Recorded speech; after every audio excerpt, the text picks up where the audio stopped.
the hearing of this case, but apparently the court was not sitting, so they have given us 9th of May. But you can see on our part, the part of the complainant, Mr. Ringtone, we were ready to proceed. Ringtone was here, and we had several other witnesses. Yeah. Okay, but why is it that each and every time this this case huwa inapushiwa kila wakati? No, but I think here, genuinely, the court was engaged in other official duties. So that do happen in most cases. And it's a fair process, because if the court is engaged, then there's nothing you can do. And this is something that could have come after we had taken the date. So the court could never have contemplated that this could be the scenario. So I think it's normal. Yeah. Yes. What do you have to say about that? Mimi nasema tu mimi nimefuata tu sheria, kwa sababu unajua wakati nilidhulumiwa na nilikosewa hadharani, so watu wengine walisema ni kipindi, ni uongo, so ni vizuri pia process kama hii kiendelea ndio watu wajue kwamba haikuwa mchezo, ilikuwa serious.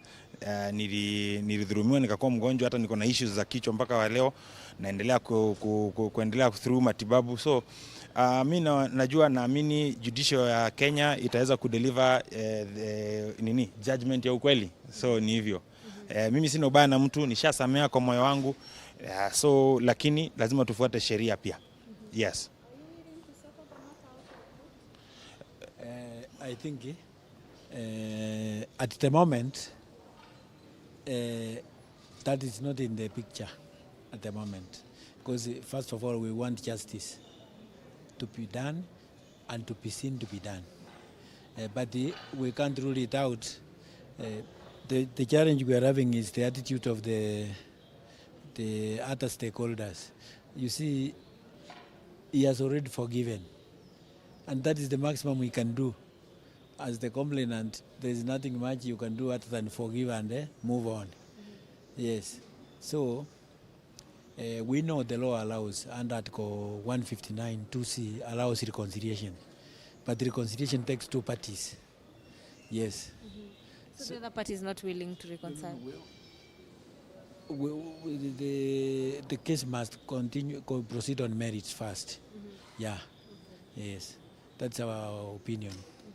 And we don't want to discuss that further, because the DPP is the person prosecuting this case. So that is under his mandate.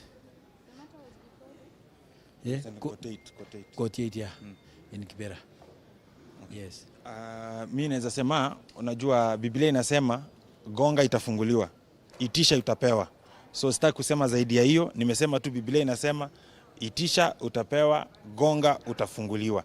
Kenye hiyo inamaanisha wengine wasome Biblia kuanzia Genesis mpaka Revelation, si generation wewe, Genesis mpaka Revelation.